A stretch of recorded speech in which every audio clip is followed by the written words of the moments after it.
Good morning, happy Monday, and welcome to this episode of Washington Live, powered by KCTC. I'm your host, Jaron Rosien. Our producer is Nick Steffens. Our publisher is Matt Bryant, and we are part of the Southeast Iowa Union.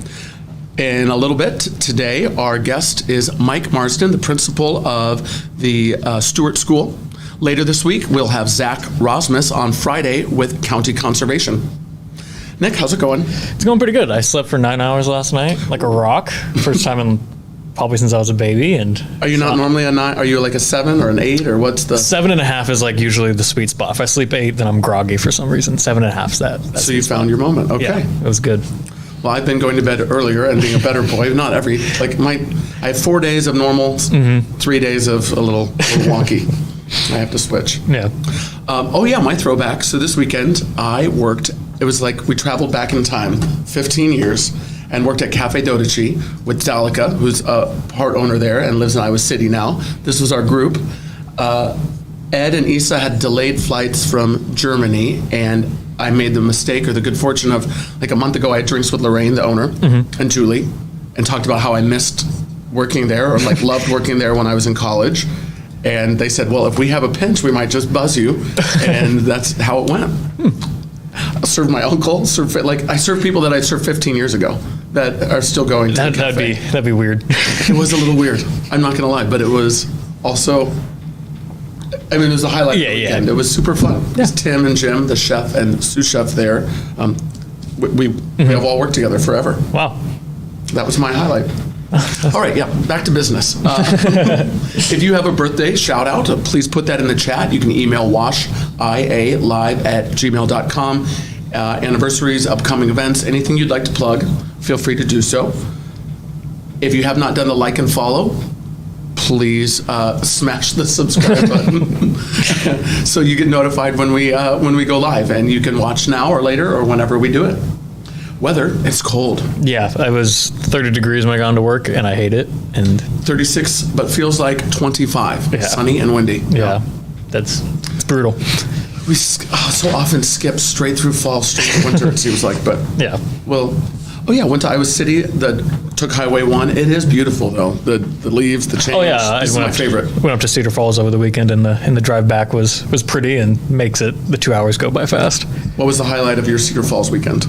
I don't know if this was a highlight. So my girlfriend had another cave trip because of her science stuff, and another going 90 feet down into the earth to swim through caves to collect samples for stuff. Very cool. And so it was the first Saturday I spent, like Saturday morning I spent alone in like 6 months, and some people would call that codependency. She went off to her field trip. Yeah, and it sucked. And some people call that codependency. I just call that loving my girlfriend. And so I just was like, it was the first time. Deal with you. It was the first time I just like had a morning all to myself. I like went out and got coffee by myself, and it just felt weird, but was also weirdly nice.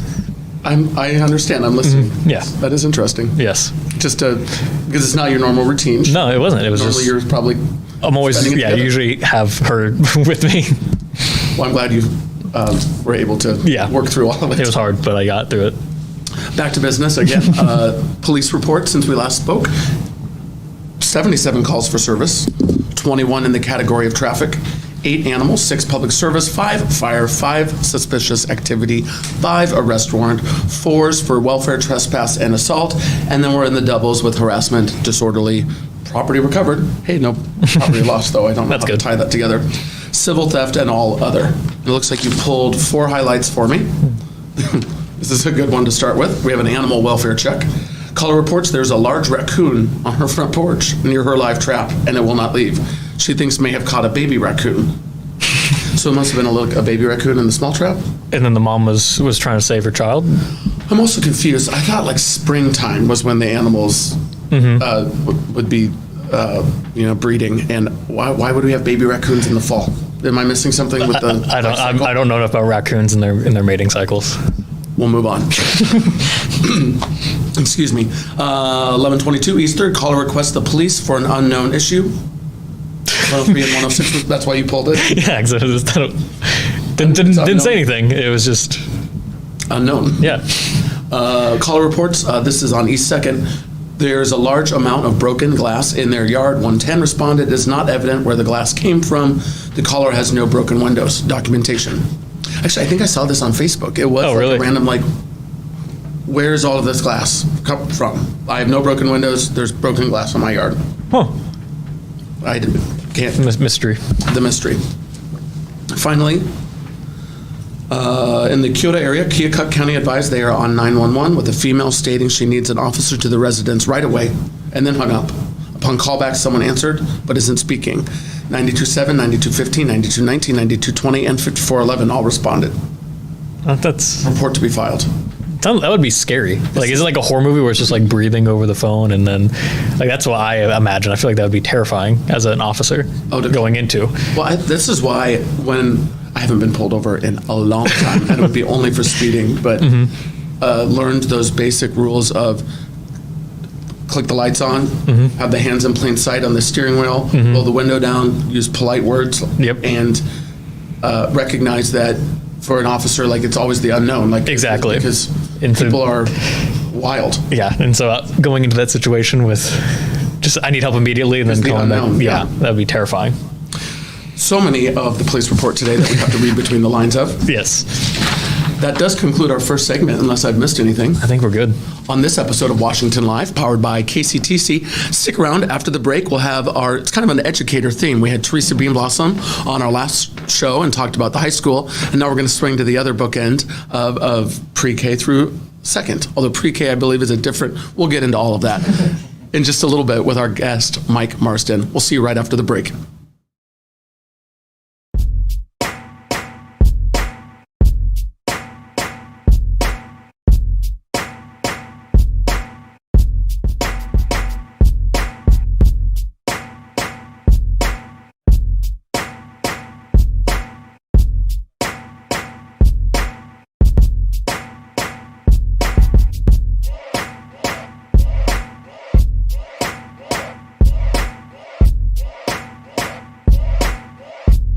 Federation Bank is a locally owned bank providing award-winning customer service. We believe that we are more than just a federation of banks, but a federation of communities, serving Brighton, Richland, Wellman, and Washington, Iowa. Federation Bank's highly skilled staff is here to make sure you are able to accomplish your personal and professional goals, whatever they may be. Federation Bank, your family bank. Hospice isn't a place, it's a type of care that focuses on living. Servicing a 7-county area, the Hospice of Washington County staff of nurses, social work, hospice aides, spiritual and grief support, volunteers, music and massage therapists are able to provide free end-of-life care where the patient lives. We write wills, give consent for organ donation, but rarely is there a plan for what we would want the final phase of our lives. At Hospice of Washington County, we encourage our patients to be in charge of their healthcare decisions while maintaining quality of life.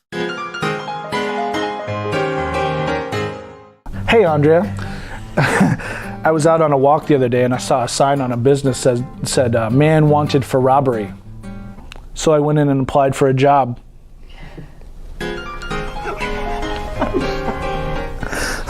How many of these are there? Okay, you're done. Welcome back to Washington Live, powered by KCTC. I'm your host, Jaron Rosien. Our producer is Nick Steffens, and we're joined now by our guest today, Mr. Mike Marsden. Hi, thanks for having me. Absolutely, happy to have you. We were just saying, for Mr. Marsden and I, often we know each other less than I know on many of the guests, so we get to start from scratch and, That's right. and build this conversation and talk about how you're here and what you're doing here. Yeah. Always like to start with a little bit of background. Sure. I did catch a little bit of it. Yeah. Upstate New Yorker. Upstate New Yorker, that's right. Would you tell our viewers how the path led to Washington, Iowa? Yeah, so was born and raised upstate New York, and then I got my teaching degree from Cortland State, Cortland, New York. And I was a PE teacher, so it's a high supply, low demand kind of role. And there, got you. So I had a roommate from college who had a job down in South Carolina, so I moved on down there. And that's where the love story begins. And that's where I met my wife, who was also teaching in the same district. Mm-hmm. And so, we just kind of hit it off. And now her parents live in Iowa City. So when we started talking about having kids and having a family, we ventured out this way. A great place to do it. Yeah. Couple questions. So upstate New York, specifically, what is your hometown? My specific hometown is Newport, New York. Very small. West Canada Valley Central School. So what is small there? Obviously, Washington is 8,000 people. My graduating class was 63 kids. Okay. Yeah. And we are a 3A, so I had 125 in mine. Yep. Mount Pleasant about the same. I think we started with 160. I think it was about 135 by the time we got to senior year. Lost a few. Yeah. What is so Iowa's 1A, 2A, 3A, 4A. What is it in New York? So it's class, like it's letter classes. So I believe we were class D, if I remember correctly. And then you're separated into sections in the state. So section 3, class D, I believe it was. So you've taught in New York, you've taught in South Carolina, and you've taught in Iowa. Are there big differences state to state? Are they huge? Are they small? Like what is the what's the difference? Well, mainly from my South Carolina experience, because I really taught inner city there. So it was a very different problems that we were dealing with in the inner city community there than we were in, I would say, more of our rural communities, like in where we are here in upstate New York, where I came from. So just culturally. So the job is different based off the people. Yeah, just culturally. Region, yeah, and just different things that you just got to be mindful of with different diversity and cultural groups and things like that. Just, whereas you don't run into that as much in Washington or in upstate New York, where I came from. So it was a big learning curve for me, and I'm glad I had it because, you bring a lot to the table with those experiences. Yeah, exactly. Yeah. And I referred to it right before we brought you on, but the grade that you are, so it's not what's the breakup of the schools now? So Adam Miller was previously the principal of the whole Stewart building. So Stewart is everything from 3-year-old preschool on up through 2nd grade. But if anybody knows anything with preschool, it is entirely its own animal, and the state has a whole other separate set of standards and reporting and different documentation has to be done. It's a lot of work, just the pre-K piece alone. So Mr. Miller is now just the pre-K principal, and he has a bigger district role as our special education director. So I am fulfilling the kindergarten through 2nd grade principal role. Kindergarten through 2nd. Yeah. And then Adam does the other. Yeah, that makes sense. Yeah. I recall going on a tour, and there was a lot of focus in this age group about, it's like bullying and kindness. As I recall, Adam, Mr. Miller, was spending energy in that way. Yeah. Maybe I'm not being the smoothest questioner, but how do you spend your time with these kindergarten through 2nd grade students? What is kind of your focus and energy? So me, this year being brand new, a lot of my focus is really just kind of setting up systems for like behaviors and social emotional learning and stuff like that. For our particular age of students, I hate to jump right to the word of bullying, just because right now it's such a developmental age where they don't necessarily know that's social boundaries, right? Yeah. Sure. So, if I'm upset and I want to communicate something to you, and I don't have the words to communicate it yet, so I'm going to whack you. I'm going to whack you across the back or something. It's a communication issue where they're still developing, and so we don't even need to say the word. You work on the behavior. It's a very rare occasion where I really feel like it's a true bullying scenario at this age range. I think it's a lot of just social learning and just understanding our peers and how to communicate appropriately, and so that's what we spend a lot of time is trying to teach of like what's an appropriate way to approach that concern or that problem, and working through some problem solving and relationship skills. That makes total sense. Yeah. I mean, I'm traveling back to when I was young, and I struggled a little in school, not by being like a bad student, but with exactly that, how to communicate. And I was smart, but then I was doing behaviors that were because I didn't know, I was behaving in a way that was not mature, but not because I was immature. I just didn't know how to channel that energy. Right. So we try to take that and put some learning, those teachable moments we try to take and show them, what's an appropriate way to address that? Okay, here's what happened. How do we learn from it? Okay, here's how we can handle it different next time. And we do a lot of that. So, yeah. Teresa Beanblossom and I had that same chat about the teachers that maybe school isn't the thing for some of these kids, but the teacher that makes a huge difference. Oh, absolutely. And pulls the person where they need to be. And I immediately knew mine, and that kind of leads me to my first question. We're right back to the beginning of background. What was your calling to education? How did you know that was the path for you? What pulled you to the work?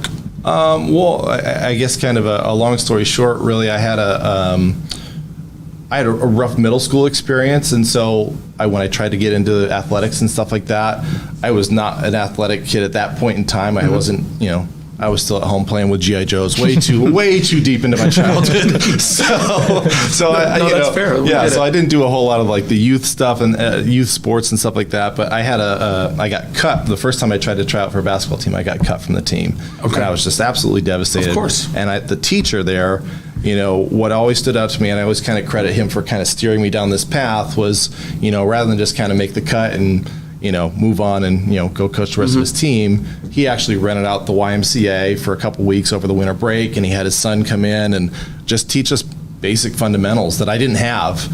And that kind of just set me on the path. So although you were cut, like you were he set up developed. Right. He still put that special attention to get us the skills that we needed. So I did a lot of skill building over those 2 weeks, and that just kind of set me on the path, and had an excellent athletic career through the rest of my school. And it put me on the path of, okay, well, that was kind of my calling. And so PE kind of felt like the natural thing. Like, how can I find kids that maybe that's the thing for them? And so that's kind of what set me toward education. Was basketball your main sport, or did you do all four? I was football, basketball, and track. In New York, we didn't have summer sports, so that's a thing. It's like baseball in the summer. That's tennis, crazy right, to me. Nick? Yeah. Oh, no, I was football and baseball. Football and baseball. Yes. Why did I think tennis? I play tennis now. Oh. That's why. Appreciate that. So yeah, PE, that following, made me think, you mentioned something funny about you have a fourth grader. Yeah.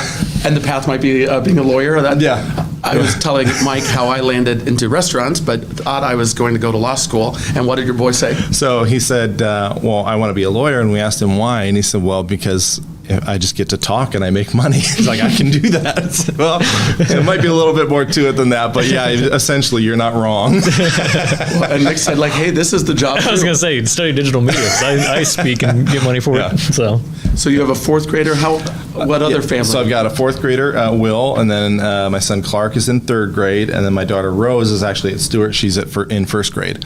Will, Clark, and Rose. Yep, Rose. Yep. And then Rose, I'm sorry. Rose. Yep, and then my wife Linda is staying at home, but she's actually subbing in the district a little bit. So very busy. Yeah. Yep. Well, we're going to go to break, but we'll pick up right where we left off in just a moment on this episode of Washington Live. Maybe we'll talk about some of the other goings-ons at this school. We've had a great start to our chat, and we'll pick it up in just a moment on this episode. See you in a second. Since 1905, Kelowna Cooperative Technology Company has helped our community stay connected with the latest advancements in clear, dependable telecommunications services. KCTC provides rural Iowans with access to high-speed fiber internet, as well as phone, television, computer repair, and cybersecurity solutions. We're also proud supporters of local organizations and area schools within the community. KCTC, keeping Kelowna connected.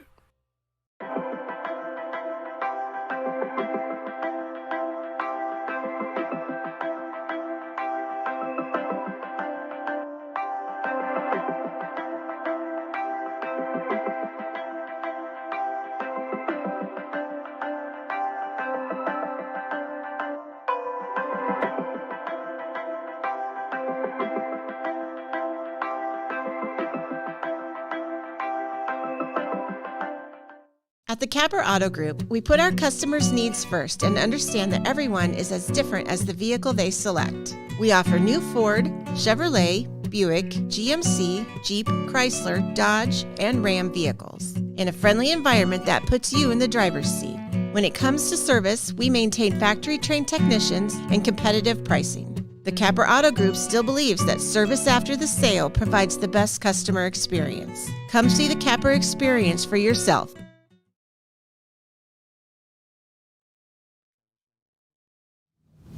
Welcome back to Washington Live, powered by KCTC. I'm your host, Jaron Rosien. I'm joined in the studio by our producer, Nick, and our guest today, Mr. Mike Marsden. Welcome back. So on the break, we got all excited in combo about politics. Would you basically just share what you just shared on the break? We're talking about your family structure. Yeah. So I was just sharing, my wife was a former high school science teacher, and so when we decided to have a family, she's 110% into whatever she does, so she decided I'm going to put it toward our kids and our family instead of teaching. But in the meantime, still wanting some sort of social outlet, she started going to city council meetings. And not everyone is wired like that. I love this. Needed an outlet, goes to council meetings, gets elected or appointed to the city council. And it's hard to know, when you come to a new town, to just kind of understand the way things operate in that town. And so it was like, well, let me just figure out what's going on. So she went to city council anyway. So she got appointed when there was an opening and then ran for election. And she spent a year and a half or so on city council before we moved. Which led to my question. I'm like, oh, wait, like, is this going to be a thing maybe for this area? And you said it's not out of the question. Not out of the question. I think our main focus right now is just kind of get the kids settled and making sure we're all adjusted. And, we just moved into our house on August 10th. So we've barely been here 2 months. Oh, my goodness. No one. Well, we said the same thing as Nick booked you, and I know you are a busy guy. Uh-huh.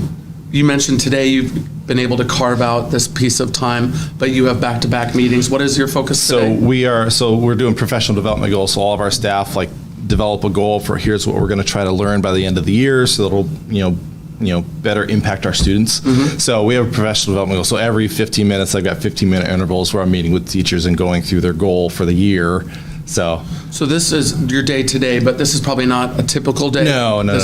Yeah, we'll do this now, and then for depending on how long their goal is, we may do a mid-year check and then the end of the year. So really 3 times a year, I'll kind of go through and just review our professional development goals, how we're going, are we meeting the goal, and that sort of thing. So, what is a typical day like for you? Teresa and I chatted about a typical day in the high school, and she mentioned her morning routine and how she focuses and what she can and can't miss and how often she has to pivot based off of whatever's happening. Yeah. What's your routine, may I ask? So really right now, I come in the morning and it's really, I try to get as many emails as I can before I get bombarded with different things happening through the day. So try to get emails done in the morning, and then announcements. I have a few students that I check in with in the morning, just kind of like hey, how we doing? They've got some personal goals that they're working toward. Sure. We talk about how we're going to work toward that. It's one of the things that I like about the job so much is that it's not the same thing every day. Like I don't have a typical every day this is exactly how my day runs. Well, so that might lead right into what I was thinking when what you love most about the job and what's the most challenging about the job. Yeah. It sounds like you're leading into what you love most. Yeah. Anything you'd like to expand on? It's a double-edged sword. I like the differences day to day, but sometimes that is a challenge because sometimes you never know what's going to come up next, and so there's an ever-growing checklist of things that need to get accomplished, and there's constant interruptions and meetings that have to be set, and so also making sure that you have time to get the things that need to be done.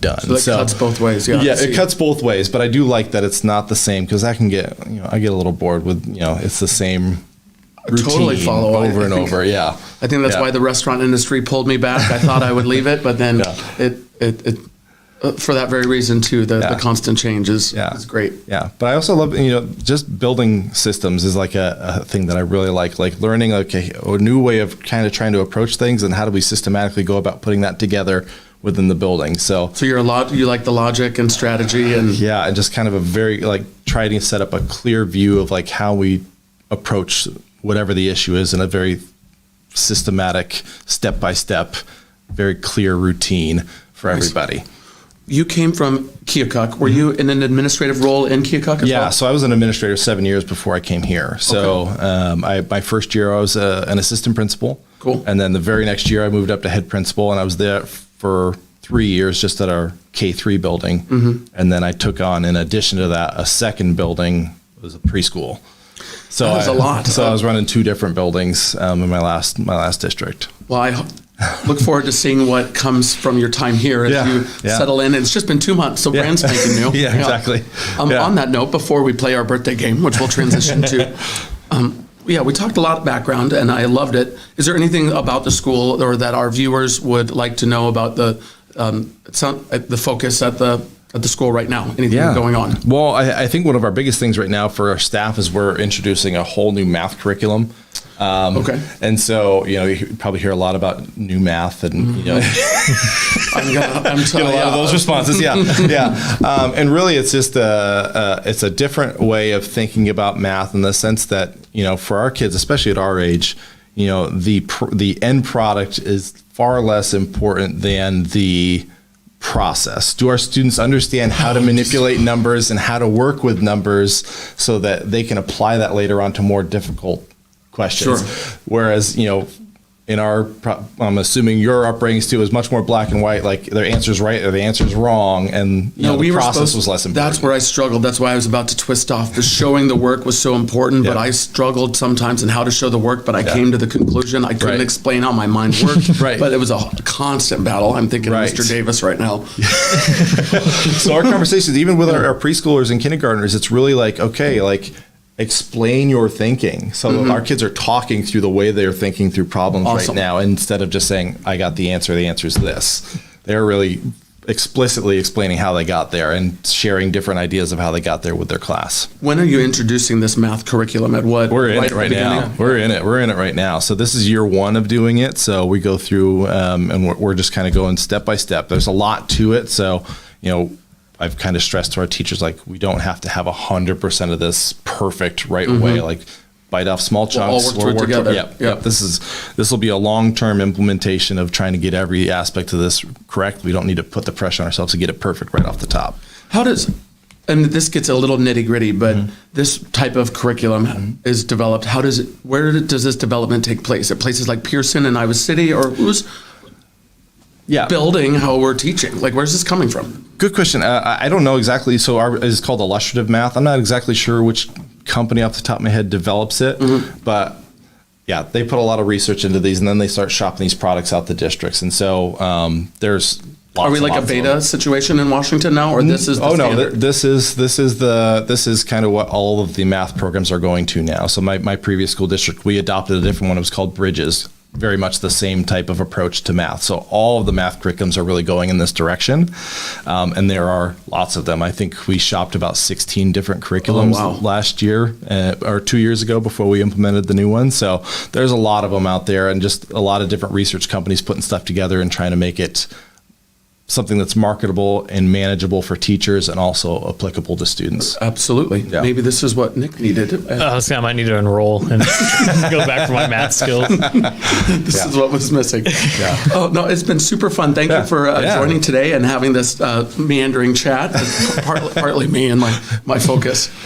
We've also asked you here to play the birthday game, which we told you about. That Nick put celebrity birthdays up, and we guess ages as a nice, light way to end the show. Yep. I do have some birthdays to wish. Several. Ryan Persinger had a birthday. Steve McLean, Tom McNamara. Belated birthdays to Eric Hundley, Gabe Kroll, and my classmate Courtney Nubb. Happy birthday.